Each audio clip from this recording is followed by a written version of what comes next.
Namaskar. Today our Prime Minister reached out to a strong 5,000 global audience across at least 30 nations, sharing his vision of Atmanirbhar or self-reliance at India Global Week. The message today was loud and clear that India will lead global revival amidst pandemic. That is going to be a top focus tonight on Newsnight on national broadcaster Doordarshan. Good evening, I'm Sakal Bhatt, and first up, the headlines. India will play leader's role in the story of global revival, asserts Prime Minister Narendra Modi at his inaugural address at India Global Week 2020. Hails India as a powerhouse of talent with the unique ability to reform and rejuvenate.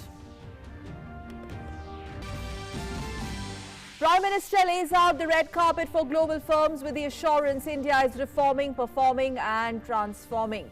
Describes India as a land of opportunities for the world. Also says Atmanirbhar Bharat is about being self-sustaining and self-generating and not about being closed to the world.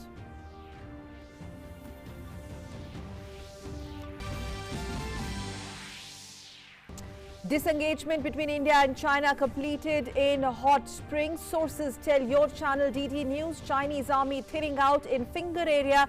Process of disengagement and de-escalation is an outcome of sustained diplomatic and military level talks between the two sides. In other news, Health Ministry says there is no community transmission in India, urges to maintain 2 gaz ki duri. Meanwhile, COVID recovery rate in India is double of its infection rate. More than 4,76,000 recoveries reported. Work on vaccine development also gathers momentum. The 15th summit between India and the EU will be held via video conference on 15th of July. Prime Minister Narendra Modi to discuss issues of importance with President of European Council and European Commission.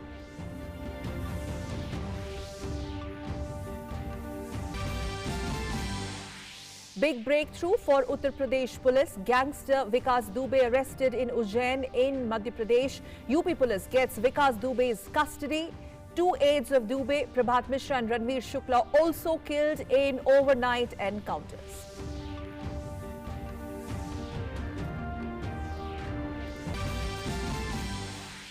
Union Human Resource Development Minister Ramesh Pokhriyal Nishank urges people to keep away politics from education, says some people are spreading confusion on the issue of removing some topics from CBSE syllabus.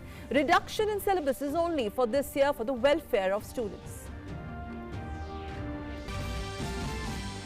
Prime Minister Narendra Modi says 8,000 crore worth of projects are in under-implementation process in Varanasi, urges people of Kashi to work together to make it an export hub while interacting with the representatives from Varanasi-based NGOs.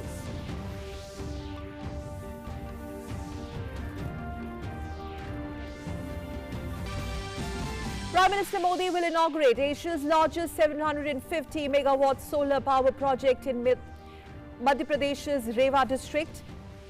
The project will reduce carbon emissions equivalent to approximately 15 lakh tons of carbon dioxide per year.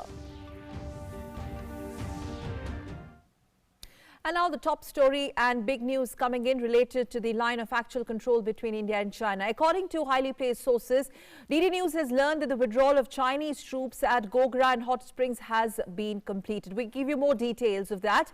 Disengagement between India and China has completed at patrolling points 17 in Hot Springs, and with this disengagement completes also at PP14, PP15 and PP17. Chinese army is also thinning out in Finger area as per the sources. MEA meanwhile maintains diplomatic and military officials of India as well as China will henceforth continue their meetings to take forward the process of disengagement and de-escalation. This development comes close on the heels of a teleconference or telecommunication or telecon between special representatives from both sides, from India as well as China, National Security Advisor of India Ajit Doval and Chinese Foreign Minister Wang Yi. Remember, the telecon took place on 5th of July earlier. We've also learned, as per the sources, that NSA has conveyed categorically India's position on the recent developments along the line of actual control, including that in Galwan Valley area. NSA Doval has emphasized Indian troops had always taken a very responsible approach towards border management. At the same time, India was deeply committed to ensuring its national sovereignty as well as security. Diplomatic and military officials of both sides will continue their meetings to take forward the process of disengagement and de-escalation as agreed to by the special representatives. The next meeting of the Working Mechanism for Consultation and Coordination on India-China Border Affairs, the WMCC, is expected to take place soon. Remain convinced of the need for maintenance of peace and tranquility in the border areas and the resolution of differences through dialogue. At the same time, we are also strongly committed to ensuring India's sovereignty and territorial integrity. In addition to this, External Affairs spokesperson Anurag Srivastava reiterated that diplomatic and military officials of both sides will continue to take forward the process of disengagement as agreed by special representatives from both the countries. He has added that India remains convinced of the maintenance of peace and tranquility at the borders. And before we talk about the significance of this development, we quickly are getting this reaction from defense analyst Dhruv Katoch. Let's listen. The disengagement process being completed at patrolling point 14 and 15 and also at patrolling point 17, which is the area called Hot Springs, is a positive sign. Now the key area to watch out for is, however, the Pangong Tso, where the Chinese forces had erected structures between fingers 4 and 8. Thinning out has started here, but it is in this area that the Chinese will have to pull back completely and remove all the structures which they had erected. In my view, India will have to be prepared for any eventuality just in case the situation goes out of control. It must be understood that the distrust factor remains very high, which is why the Indian Army is verifying each and every detail before proceeding on the next step. Ambassador Mohan Kumar, former senior diplomat and chairman RIS, is with us on this story. Your first reaction to this, are these initial signs of distress? But the larger question in focus on this part of the discussion, of course, remains, as per sources, we have learned that with this disengagement process also marks its completion at the LAC. Ambassador Mohan Kumar, quick first reactions from you. China under a lot of distress, hence this forward movement as far as the de-escalation that we have seen. The process began 3 days ago. What more do you read into this development?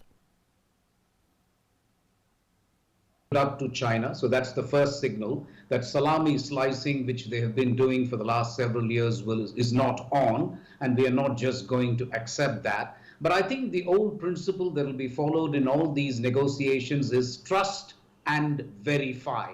We may trust them at the level of special representatives. You have to trust each other, otherwise you can't talk. But then you will have to verify the situation on the ground. So I quite agree with your defense analysts that while there has been more disengagement in some points, and I want to tell your viewers that there are at least 4 points, which is the Galwan Valley, you've got the Hot Springs, you've got the Gogra, and then you've got the Pangong Tso. The Pangong Tso, the Pangong Lake, is the one in which there has been least amount of disengagement. And I agree with the analyst who said to you just a little while ago that we have to wait and watch. And we have to be prepared for any eventuality. So I agree with that.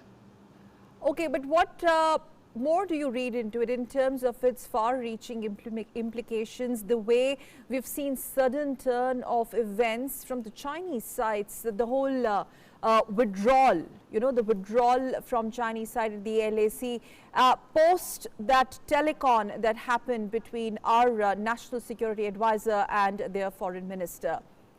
So it could be one of two things, frankly. One, they might have tried this at the tactical level and seen, okay, if we can get why not? So that kind of foolhardiness may have happened at the local level, but I really think it's a case of strategic overextension by China. They've got so many battlefronts which have opened now in the South China Sea, with Australia, with Japan, with Vietnam, with Philippines, with the United States, Europe, and then India. So it's a case of strategic overextension. And maybe this is a tactical move on their part. I don't know. Maybe they think this is not the right time. We made a mistake. Let's withdraw. And we will see later what happens. Is China under distress? Is China under a lot of pressure? Very quickly.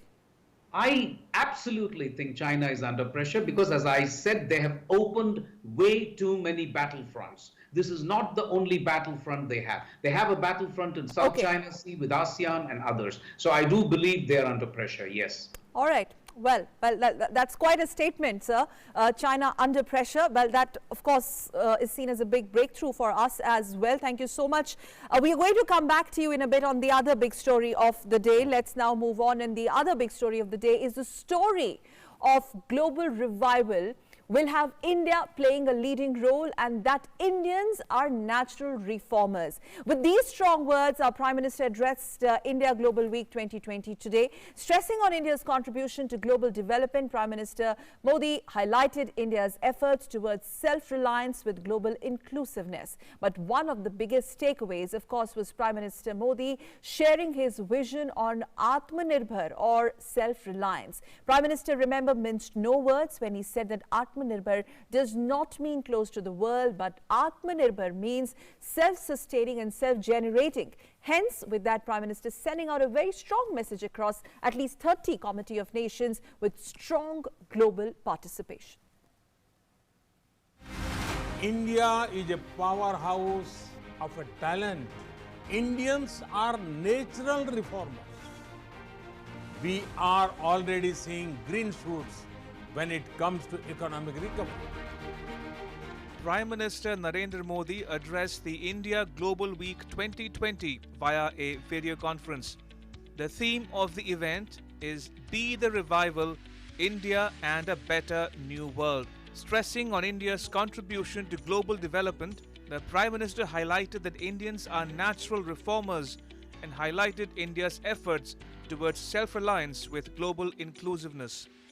130 crore Indians have given the call for an Atmanirbhar Bharat, a self-reliant India.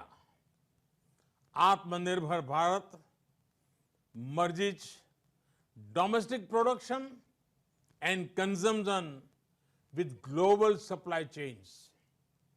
Atmanirbhar Bharat is not about being self-contained or being close to the world. It is about being self-sustaining and self-generating. We will pursue policies that promote efficiency, equity, and resilience. Addressing the event that will witness 5,000 global participants from 30 countries over the next 3 days, the Prime Minister highlighted some of India's big achievements in the last 6 years. The Prime Minister said India has made great gains in areas such as total financial inclusion, record housing and infrastructure construction, ease of doing business, bold tax reforms including GST, world's largest healthcare initiative called Ayushman Bharat, opening up the space sector for private investment, and reforms in the MSME sector. The Prime Minister said that a booming MSME sector will complement big industry. We have brought reforms in the MSME sector. A booming MSME sector will also complement big industries. There are investment opportunities in the defense sector. There are more opportunities for private investment in space sector. India's tech and startup sector is vibrant. Amidst the global fight against COVID-19, India is focusing on people's health and also on the health of the economy. The Prime Minister highlighted that the pandemic has showcased that India's pharma industry is an asset not just for India but for the entire world. Vaccines made in India are responsible for 2/3 of the vaccine needs of the world's children. Today also, our companies are active in international efforts for development and production of COVID-19 vaccine. You would also have seen how Namaste has gone global as a form of greeting.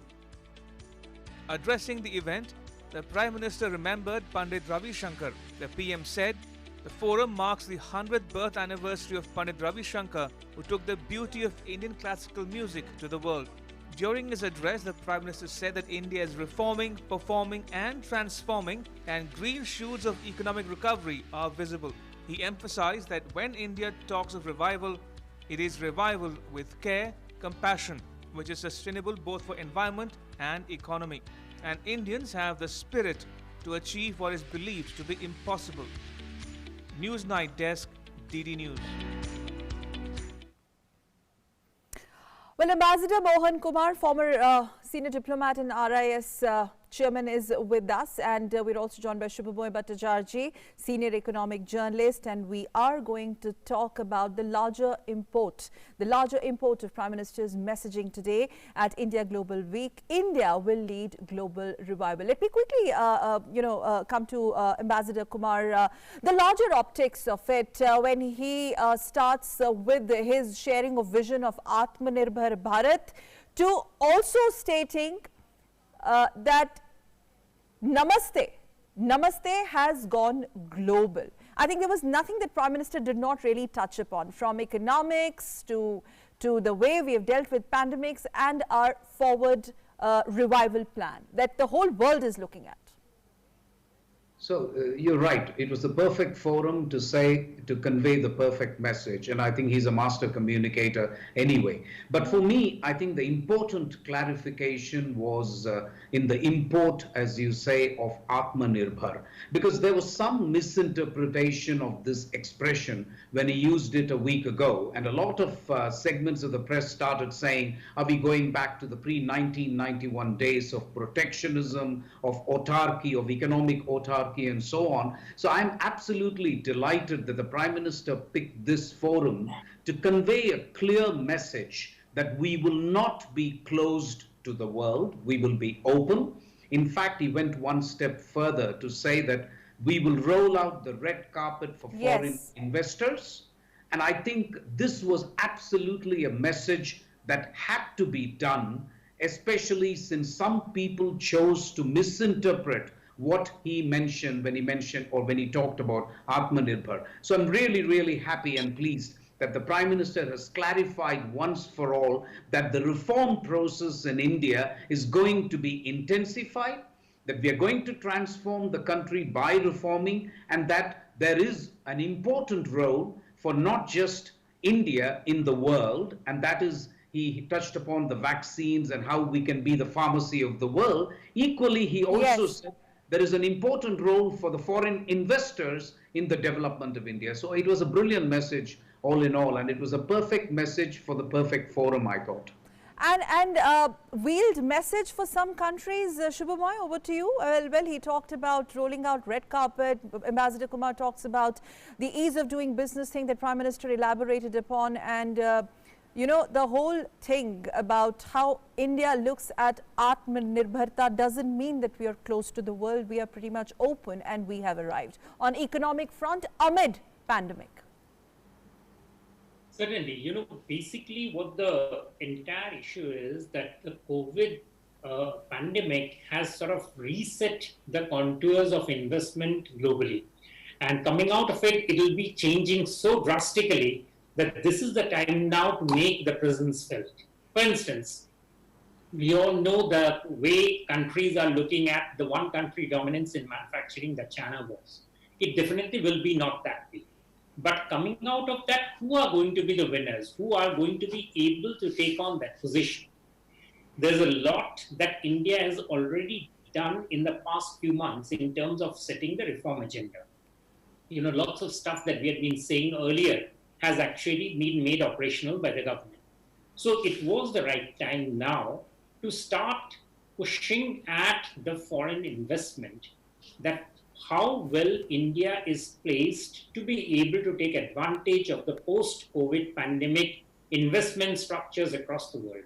Remember, this year is going to be a bad one for everybody. Yes. It's not just this country or that country that's going to be worse affected. But coming out of it in 2021, in 2022 is a period for acute reconstruction in the world economy. And that is the time when India will obviously want a large part of that reconstruction to happen on the Indian shores. And if that has to happen, then as the Prime Minister today pointed out, the main features of what India is trying to push for has to be highlighted. So Atmanirbhar basically means that India will be pushing to be part of the global value chain as a manufacturing center. Essentially, India wants more of the manufacturing pie. That is the main thrust of what he is saying. And to do that, whatever it takes in terms of all the reforms will be, and some have already been done, and some more will be rolled out. So this is very important message to bring in. Remember, this is also the year when normally Finance Minister and the Prime Minister usually go out in the later part of the year to the world capitals to talk with the key foreign investors about what the country plans to do. This year, it's not possible. And therefore, this forum becomes very important to emphasize what are the things that India would be doing when this pandemic's effect wears off, business comes back to normal, and investment opportunities come to a country of 1.3 billion. So, having said that, it's clearly, Ambassador Kumar, would you say that has been in the pandemic times, our Prime Minister's one of the powerful global outreaches, wherein he has talked not only about Atmanirbharta, but he has talked about the whole revival game plan is sustainable, and we're going to pretty much keep in mind the environment, our economy, and not only India, rest of the world. Do you think at such juncture, Prime Minister Modi is setting the global agenda amidst the pandemic times? I think so. I think it's a very confident message, I thought, for him to say that there are green shoots of recovery that we can see, and that India will play an important role in leading the global recovery. That, for me, is the key phrase that he used. To be able to say that with confidence, that India will play its legitimate part, its rightful part in leading a global recovery, is something that is coming from the most important man in India, and that message cannot be lost on a forum like the India Global Week virtually held in the UK. So I completely agree with you that it is a very confident message. It's a message where I think India is trying to tell the world that we will play our legitimate part. We are not going to go to withdraw or to retrench, but we are going outward. We will be outward looking. We'll open up our economy, and we will do all that is necessary to provide a fillip to the global economy. That, I thought, was an important, confident message from the Prime Minister today. Shubhamoy, Prime Minister also said that very few countries offer opportunities. India does today. Well, that's a very, very strong statement considering the forum and the global community that our Prime Minister was addressing during pandemic times. One thing is very clear, that the way India has transformed these challenges into opportunity, and our Prime Minister is telling the world about it. That's a very major point. Yeah. Let's look at what's happening today. Across the world, every country is raising the barrier of protection on trade. In USA, the two contenders for the president's position are both talking of heavy dose of protectionism. Protectionism is now the buzzword in practically every major industry, in every major world capital. In the middle of that, when India says Atmanirbhar, therefore, there is no reason to be on the back foot, because what India is saying is, and what the Prime Minister therefore today used the occasion to make it clear, is that India is not looking at protectionism. India instead wants to use this protectionism period that is coming along in the rest of the world to expand its ability to manufacture for the rest of the world.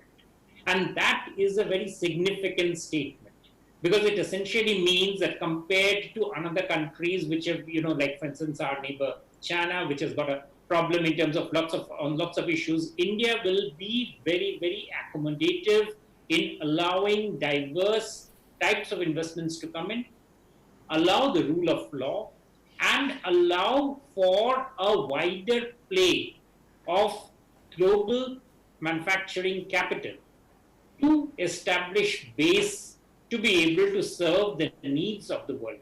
So it's a position which is actually something which is not being heard too much in the world press now. If you see that most of the places, the word is about protectionism. And he's saying we are not about protectionism. We are not about protectionism, but we're also about world's largest healthcare system like Ayushman Bharat. And Mohan Kumar, Ambassador Mohan Kumar, final words from you. He's also talked about opening up space sector for private investment. In fact, we started a discussion with that line. But just to wrap it up here, Ambassador Kumar, India is once again reinforcing its position the way we have dealt with pandemic, and we continue to do so, and with the points that Prime Minister today elaborated upon in front of the global audience, that pretty much India under the leadership of Prime Minister Modi is ahead of the curve, though there are challenges. I think a confident, optimistic message, I would say, in the midst of the pandemic gloom that is going on everywhere in the world. So I think it's a very optimistic message saying that India will fight the pandemic, but also take steps to kind of make sure that the economy recovers and we make a solid contribution to global economy. Former diplomat and chairman RIS Mohan Kumar, Ambassador Mohan Kumar, many thanks for joining us, and many, many thanks Shubhamay Bhattacharjee, senior economic journalist, for joining us on News Night tonight. And it's time to now move on to the other big story of the day. Yet another powerful outreach of Prime Minister Modi for his parliamentary constituency Varanasi, with another powerful messaging of a big infrastructure push. Prime Minister Modi today said that projects worth rupees 8,000 crore are in the phase of implementation process in Varanasi, while he also urged people of Kashi to work together to make Varanasi an export hub. Here's a report. Kabirdas ji ने कहा है, सेवक फल मांगे नहीं, save करे दिन रात। सेवा करने वाला सेवा का फल नहीं मांगता, दिन रात निस्वार्थ भाव से सेवा करता है। Reciting this couplet of Saint Kabir, the Prime Minister saluted the Corona warriors of Varanasi. He hailed the NGOs that provided ration kits and food packets to people during the lockdown. Over 100 NGOs had distributed nearly 20 lakh food packets and 2 lakh dry ration kits to the people of Varanasi. PM shared his concern for the people of his constituency. मैं लगातार योगी जी से संपर्क में रहता था, और आप में से भी कई लोग हैं, बनारस में कई लोगों से मैं रेगुलरली फोन पर बात करता था, सुख दुख पूछता था, जानकारियां लेता था, फीडबैक लिया करता था। Prime Minister said he carried out a detailed review of the developmental works undertaken in his parliamentary constituency Varanasi. He said, presently various projects worth 8,000 crore rupees are in progress in Varanasi. Focus is on speedy completion of all tourism-related projects. Varanasi will also become a major center of Atmanirbhar Bharat campaign. It will open new vistas of opportunities for the businesses like saris, dairies, fisheries and beekeeping. Efforts are on to develop Varanasi as a major export hub. The PM said his government is taking various steps to reduce the suffering of the common man during the pandemic. केंद्र सरकार ने भी निरंतर प्रयास किया है कि corona काल के इस समय में सामान्य जन की पीड़ा को साझा किया जाए, उसको कम करने के लिए लगातार कोशिश की जाए। गरीब को राशन मिले, उसकी जेब में कुछ रुपये रहें, उसके पास रोजगार हो और वो अपने काम के लिए ऋण ले सके। During the interaction with the PM, people also shared their suggestions and thanked the PM for his guidance. हमारे प्रधानमंत्री जी ने कहा है कि आप जिस तरह से सेवा कर रहे हैं वो बहुत काबिले तारीफ है, हमें इससे सीखने को मिलता है। माननीय प्रधानमंत्री जी के इस विशेष संबोधन से जो प्रेरणा मिली है, हम लोगों के लिए संजीवनी का काम करेगी। उन्होंने अपने उद्बोधन में जो हम लोगों का मार्गदर्शन किया, उत्साहवर्धन किया, उससे निश्चित ही भविष्य में भी सेवा करने की प्रेरणा मिलती रहेगी। हम लोगों ने जो कोरोना काल के दौरान 50 से 60 दिन गरीब जरूरतमंदों की मदद की थी और जिसको हम लोगों ने राहत सामग्री पहुंचाया, कच्चा अनाज और पका हुआ अनाज और मास्क के सैनिटाइजर का वितरण किया था, जिसकी वजह से हम लोगों का माननीय प्रधानमंत्री जी ने काफ़ी तारीफ की कि आप लोगों से हमको प्रेरणा मिलती है। ये हमारे लिए बहुत ही गौरव की बात है। India is one of the countries in the world that has effectively coped with the corona crisis in comparison to developed countries. The Prime Minister once again appealed to the people to take all precautions to combat the pandemic. With inputs from Sudhakar Das, Newsnight Desk, DD India. And Prime Minister Narendra Modi also interacted with representatives of the NGOs belonging to Varanasi via video conferencing. Prime Minister discussed relief efforts carried out by NGOs during COVID-19. Gangadhar Upadhyay from Gayatri Parivar Rachnatmak Trust shared his experiences while helping police officials on duty and other needy people. Prime Minister also interacted with Manish Tandon of HDFC Bank, who worked very closely with the district administration to render all possible assistance to the lesser privileged sections of society during COVID-19. Whereas Poonam Singh from Rashtriya Roti Bank also discussed work done by unique institution. Take a look. हम गायत्री परिवार के लोगों ने 5 भोजनालय का संचालन किया, जिसमें 2 भोजनालय हमारे एक ट्रॉमा सेंटर के लिए खोला गया था और एक कैंसर अस्पताल झुग्गी झोपड़ी कैंट के आसपास के क्षेत्र के लिए खोला गया था। और 3 भोजनालय से हम प्रशासन को, जिला प्रशासन को भोजन के पैकेट उपलब्ध कराते थे। हमने गायत्री परिवार की तरफ से 260 चिन्हित परिवारों को गोद लिया था, जिनको लगभग 1.5 महीने तक उनका संपूर्ण खर्च हम लोगों ने उठाया। 3 थानों में शिवपुर, कैंट और सारनाथ में सायंकाल प्रतिदिन हम लोग जितने पॉइंट्स थे जहाँ पे हमारे सैनिक लगे हुए थे सुरक्षा के, उनको हम हर्बल टी पिलाते थे और बिस्किट के पैकेट देते थे। हमने एक मैसेज वायरल कर रखा था पूरे वाराणसी जनपद में कि कहीं कोई भी आपत्ति काल में फंसा हो, चिकित्सीय सुविधा की जरूरत हो अथवा उसे जो है राशन की जरूरत हो, तो बिना संकोच इस नंबर पर कॉल करें। पहले तो गायत्री परिवार के सबको मेरी तरफ से प्रणाम। का राष्ट्र के लिए निस्वार्थ एवं प्रतिबद्ध सेवा भाव सभी देशवासियों के लिए प्रेरणा स्रोत। बैंकों द्वारा हॉटस्पॉट क्षेत्रों में मोबाइल एटीएम की सुविधा भी दी गई। एचडीएफसी बैंक ने पोर्टेबल और सामान्य वेंटिलेटर भी उपलब्ध कराए, जिसका प्रयोग जिला अस्पताल और बीएचयू अस्पताल में गंभीर मरीजों के लिए किया जा रहा है। बैंक ने स्वास्थ्य कर्मियों के लिए पीपीई किट, मास्क और सैनिटाइजर भी उपलब्ध कराए। हमारे सभी कर्मचारी तन मन धन से संस्था के साथ एवं व्यक्तिगत स्तर पर समर्पित है। हमारी टीम आगे भी स्वेच्छा से प्रयासरत रहेगी कि आवश्यक संसाधनों की पूर्ति के लिए जो बन सके वो जरूर करें। रोटी बैंक ने यथासंभव प्रतिदिन भोजन वितरण का कार्य अपने आवास से बना के भोजन जरूरतमंदों में वितरण करती रही। इस कार्य में काशी के बहुत से माननीय लोगों ने भी इसमें सहयोग किया और भोजन बनवाकर राष्ट्रीय रोटी बैंक की टीम को देते रहे।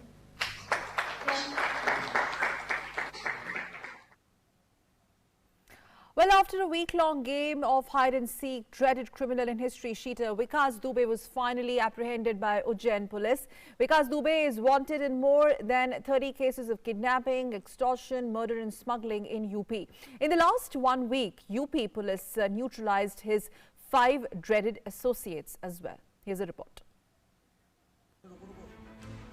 Finally, the dreaded gangster Vikas Dubey, wanted for killing 8 UP policemen, arrested from Madhya Pradesh's Ujjain. A week-long game of hide-and-seek ended when Vikas was nabbed by Ujjain police near the Mahakal temple. The history cheater escaped from police on Wednesday in Faridabad when police raided a guest house. His closest aide, Amar Dubey, was shot dead on the spot on Wednesday. CCTV footage from a hotel in Faridabad showed a masked man suspected to be Vikas Dubey. Police kept a close eye on his movement and alerted the MP police. Police ने त्वरित कार्रवाई कर इस दुर्दांत अपराधी को गिरफ्तार किया है, हिरासत में लिया है। मैं मध्य प्रदेश पुलिस को इसके लिए बधाई देता हूं। हम उत्तर प्रदेश के निरंतर संपर्क में हैं। आगामी कार्रवाई के लिए इसको उत्तर प्रदेश पुलिस को सौंपा जाएगा और आज सवेरे से ही मैं उत्तर प्रदेश के माननीय मुख्यमंत्री योगी जी के संपर्क में हूं। विकास दुबे निश्चित तौर से आज मध्य प्रदेश के उज्जैन से गिरफ्तार हुआ है। मैं यह मानता हूं कि कानून के शिकंजे में उसको कसा जाएगा, कठोर से कठोर दंड दिलाने की जो एक कानून सम्मत व्यवस्था है वो की जाएगी और ऐसा खूंखार कुकृत्य कभी कोई उत्तर प्रदेश की धरती पर करने का दुस्साहस न करे, इसके लिए सभी जरूरी कदम उठाए जाएंगे। Vikas Dubey was wanted in more than 60 cases of kidnapping, extortion, murder and smuggling in Uttar Pradesh. The police had been raiding several places to nab the gangster and his accomplices. In last 7 days, Uttar Pradesh police neutralized his 5 associates. On 3rd July, police killed his uncle Prem Prakash and his associate Atul Dubey in an encounter. On 8th July, STF neutralized Amar Dubey. On 9th July, Prabhat Mishra alias Kartikeya was shot dead. On the same 9th July, his associate Ranveer was killed in Etawah. Uttar Pradesh police was chasing Vikas Dubey and his accomplice since 2nd July, but he was placing hide and seek. Police had increased the bounty on Vikas to 5 lakh rupees in order to catch him at the earliest. Now Uttar Pradesh police has taken over his custody from MP police. वांछित 5 लाख का इनामी विकास दुबे उज्जैन मध्य प्रदेश में गिरफ्तार होने की सूचना हमें प्राप्त हुई है। उत्तर प्रदेश पुलिस द्वारा न्यायिक तरीके से अग्रिम कार्रवाई की जा रही है। इस गिरफ्तारी के संबंध में अभी तक हमें यही सूचना प्राप्त हुई है और हम अग्रिम कार्रवाई कर रहे हैं। For last 20 years, Vikas Dubey was providing shelter to the local criminals and tried to form political alliances and shook hands with stalwarts of politics. The arrest of history cheater has boosted the morale of police and given huge sigh of relief to those who fell prey to his design of terror in Uttar Pradesh. With input from Aditya Srivastav in Bhopal, Newsnight Desk, DD India. In other news, Raksha Mantri Rajnath Singh inaugurated 6 bridges in forward areas of Jammu and Kashmir via video conferencing. It is a significant infrastructure push along border regions under Border Road Organisation, which is coming close on the heels of Raksha Mantri Rajnath Singh also reviewing the infrastructure development works on the border areas recently. He earlier had stressed on accelerating the construction work of these strategic roads, bridges and tunnels in these border areas. More details here.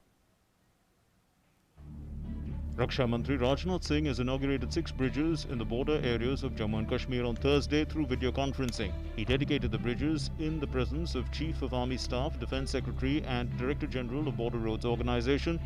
Among the 6 bridges, 4 bridges are constructed in Aknoor sector, while 2 are in the Jammu sector. The total cost of construction of the bridges was 45 crore rupees. On the occasion, the Raksha Mantri said that the roads in the border areas not only have strategic capabilities, but also work in connecting remote areas with the mainstream. इन पुलों के बनने से जहां स्थानीय लोगों को राहत मिलेगी और समय पड़ने पर सेना के काफिले भी तेजी से आगे बढ़ सकेंगे। 217 गांवों के लगभग 4 लाख लोगों को इस सड़क एवं पुल के निर्माण का सीधा लाभ पहुंचने वाला है। The Raksha Mantri also said that roads and bridges are the lifeline of any nation and play a vital role in building its strategic strength. He added that good connectivity helps in supply of food, strategic needs of the armed forces and development work. सीमावर्ती क्षेत्रों में सड़कें न केवल strategic हमारी strengths हैं, बल्कि दूर दराज के क्षेत्रों को मेन स्ट्रीम से जोड़ने का भी एक महत्वपूर्ण कार्य करती हैं। इस तरह शिक्षा हो या स्वास्थ्य हो या व्यापार हो या खाद्य आपूर्ति, सशस्त्र बलों की स्ट्रेटेजिक आवश्यकता हो या अन्य विकास के काम, ये सभी कनेक्टिविटी से ही संभव हो पाते हैं।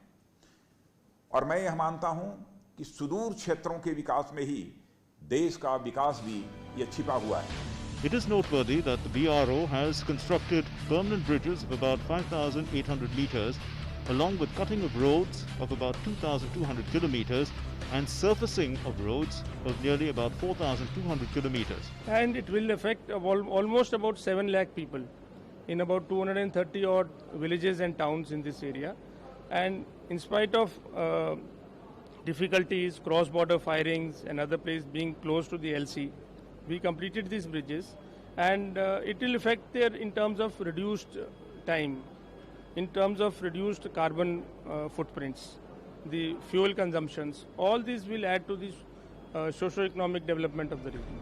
Earlier on Tuesday, the Raksha Mantri Rajnath Singh had reviewed the infrastructure development work on the border and stressed on accelerating the construction work of strategic roads, bridges and tunnels in the areas. Despite the COVID-19 pandemic situation this year, BRO has increased its work by 30% than the previous year by ensuring safe and faster movement of soldiers and logistics in the area. With Sudhir Yadav, News Night Desk, DD News. In other news, Union HRD Minister Ramesh Pokhriyal Nishank today said that there has been an uninformed commentary on the exclusion of certain topics from the CBSE syllabus to portray a false narrative.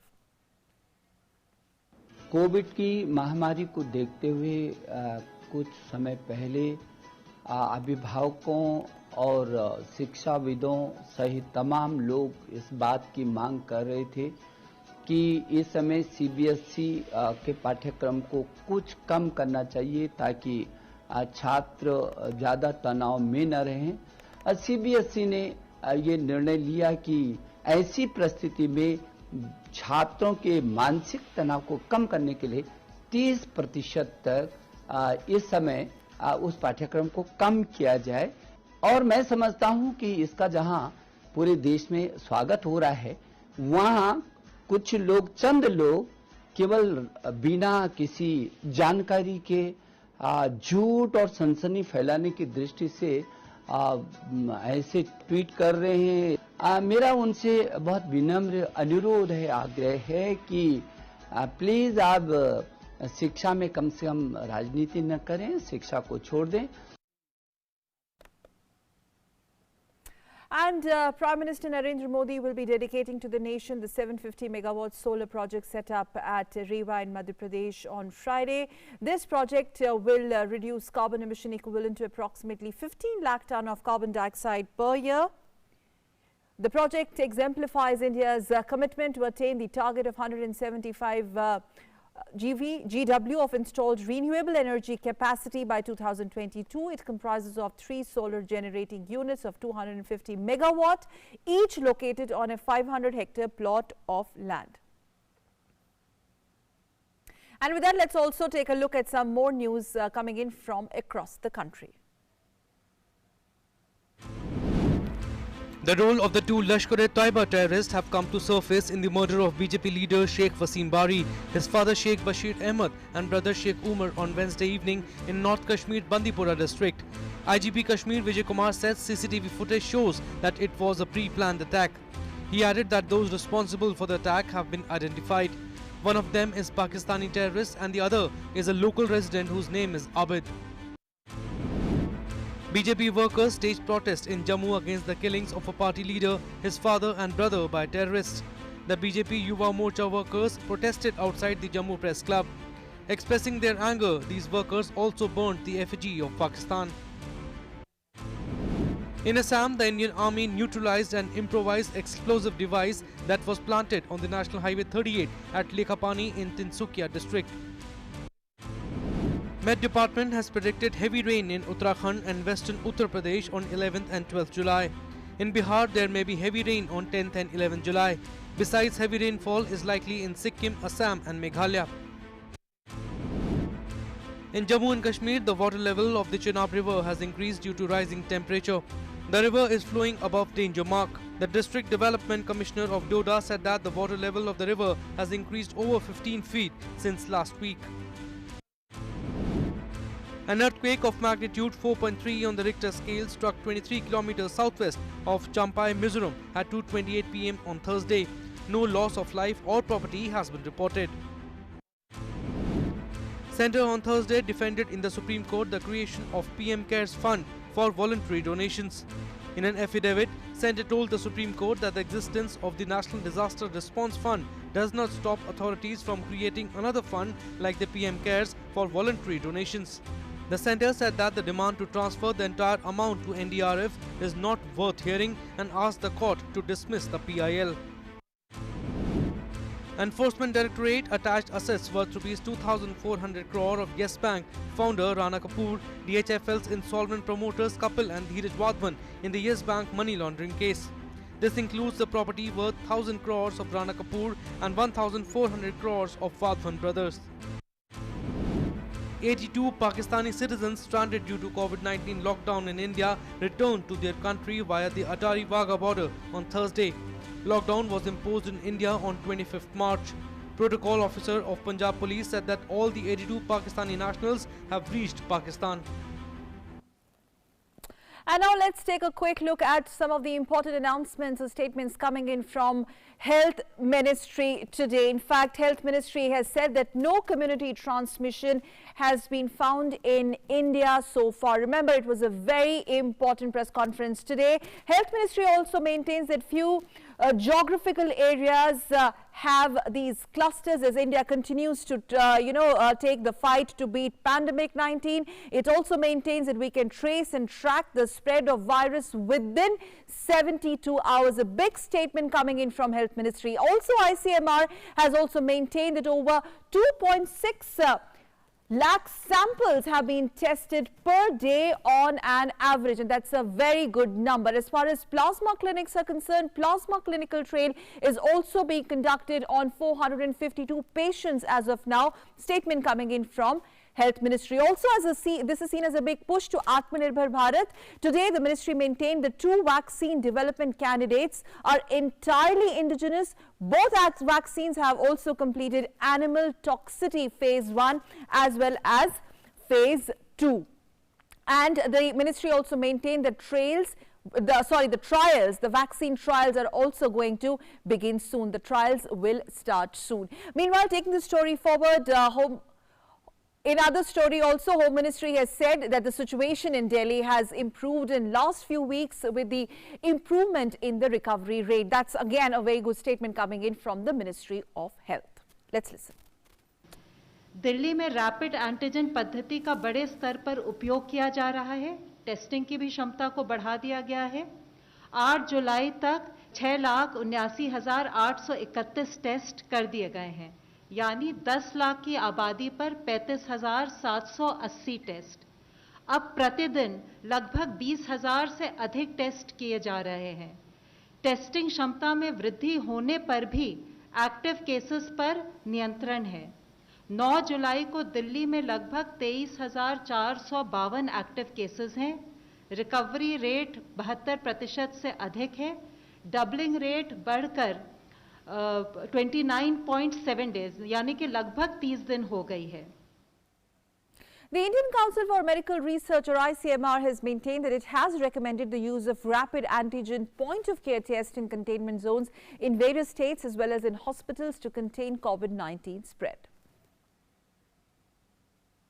And moving a step forward, very recently ICMR also has validated and approved the use of a rapid antigen point-of-care test, which is now validated, recommended for use, and is also being used now in the containment zones of various states as well as in the hospitals. And now a quick look at some other news related to COVID-19. The Union Health Ministry said that the recovery rate is constantly increasing in the country.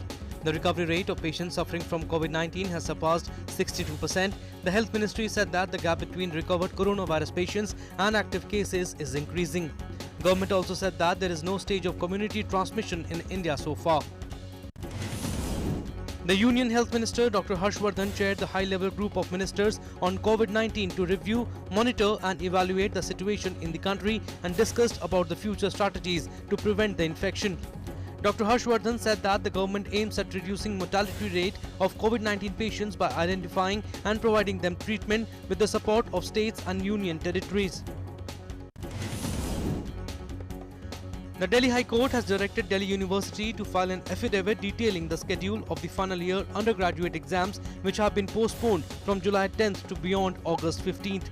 The High Court also sought details of examinations both online and offline mode, besides complete date sheet in the affidavit to provide clarity to students.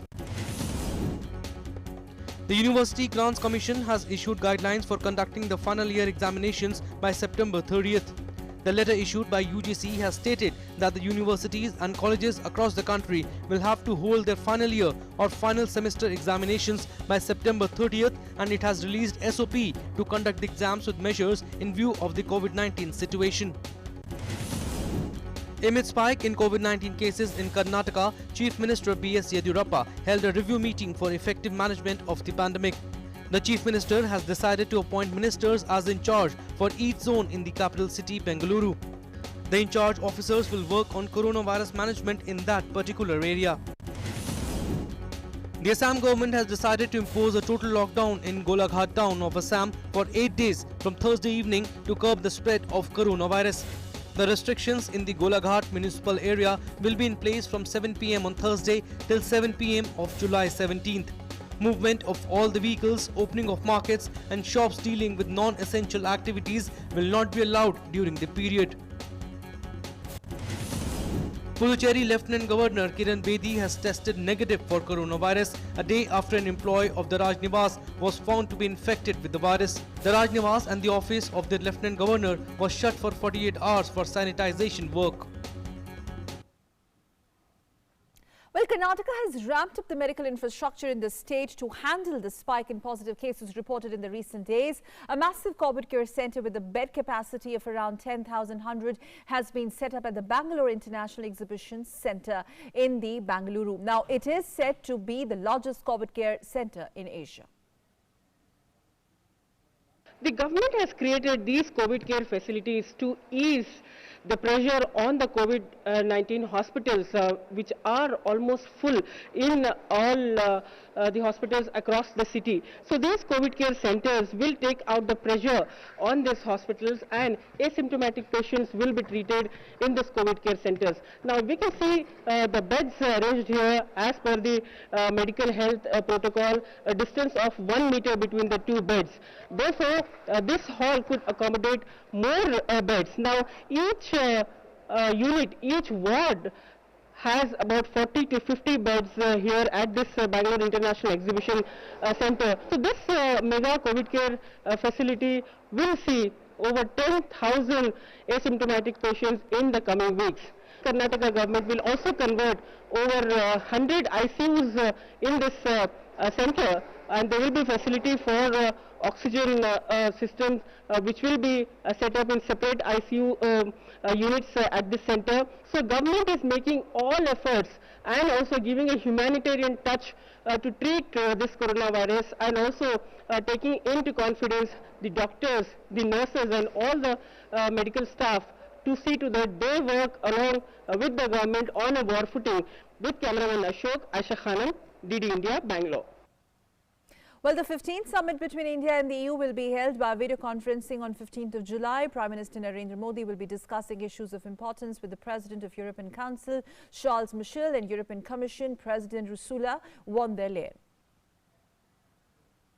The 15th meeting of the India-EU summit will be held in virtual mode on 15th July 2020. The summit will be co-chaired by Prime Minister and the President of the European Council and the President of the European Commission. The summit will review India-EU cooperation covering political and security relations, trade and investment, and economic cooperation. The summit is also expected to discuss developments around the COVID-19 pandemic and contemporary global matters of interest to both sides. Moving on, in Meghalaya's Pommakalai Ralai village, frontline ASHA workers have made a task possible by making the village COVID-19 free. These frontline workers, the ASHA workers of Meghalaya, have proven to be an inspiration for the entire ASHA community. The state's fight against COVID-19 has demonstrated a very strong embeddedness of ASHA infrastructure within the communities there in Meghalaya. Here's a report. With the rising cases of coronavirus in the country, ASHA workers in different parts of the country continue to fight this battle with vigor and dedication. As soon as the index case was reported in Meghalaya, Ashas and Asha facilitators were trained to become an integral part of the active case search team in the identified containment areas. In the search, one of the confirmed cases was identified from Motharia Pomlakarai village with over 70 households, located 12 kilometers from the state capital Shillong. Soon, the Community Coronavirus Management Committee was constituted in the village, with one of the Asha members as a key member. According to Shatjingshai Kurkalang, an Asha worker, contact tracing has become easier with the support of the villagers. When we came to know about the first case in the village, the Sarpanch and the Asha workers immediately contacted relatives of the patient and consoled them and informed them about the need to follow the protocols issued by the government. Every day we were hearing about COVID-19 that had spread across the world, but within no time our village got its first positive case, and so we were scared initially. But with the encouragement from each other, we were able to do our work. Along with the village volunteers, Asha workers supported the village members in providing essential commodities like ration and drinking water to the households. Ashas also continued their follow-ups and healthcare service delivery to homes with newborns, pregnant women, elderly, and known patients of tuberculosis, hypertension, and diabetes. As soon as they facilitated institutional delivery and mobilized the villagers for timely immunization of pregnant women and children, Bol Singh Suting, the headman of the Motharia village, says that they made the villagers follow all the protocols that the government had issued, and the villagers also formed a committee to look after and raise awareness regarding COVID-19.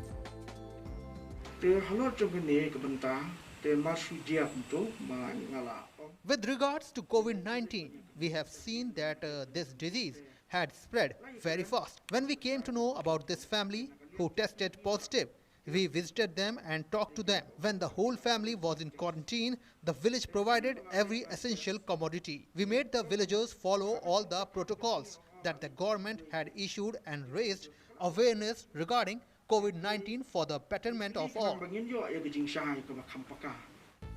The frontline workers of Meghalaya have been instrumental in containing the spread of this disease. The state's fight against COVID-19 has demonstrated the strong embeddedness of Ashas within the communities. At all levels, about 6,700 Ashas were made part of COVID village health awareness and active case search teams in the containment areas. The teams raised community awareness about preventive measures against COVID-19, such as hand washing, wearing masks, face covers, maintaining physical distance, and the like. Through active case search, they have also facilitated timely access to testing and treatment. Due to the joint efforts of the community and Ashas, today Pomlakarai village is COVID-19 free. Meghalaya Bureau, DD News.